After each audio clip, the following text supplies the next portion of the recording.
এবার খুবই জনপ্রিয় প্রোডাকশন হাউসের একটি নতুন ধারাবাহিক আসতে চলেছে, আর এই নতুন ধারাবাহিকে প্রধান নায়কের ভূমিকায় ফিরতে চলেছেন অভিনেতা নীল ভট্টাচার্য। শেষ অভিনেতাকে তো আমরা স্টার জলসার ভোলে বাবা পারকারেগা ধারাবাহিকে অভিনয় করতে দেখতে পেয়েছিলাম।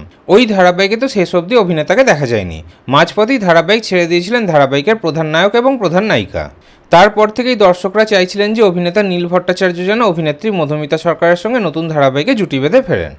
এবার নতুন ধারাবাহিকে ফিরতে চলেছেন অভিনেতা নীল ভট্টাচার্য, তবে এবার কিন্তু স্টার জলসাতে নয়, এবার জি বাংলার নতুন ধারাবাহিকে ফিরতে চলেছেন অভিনেতা।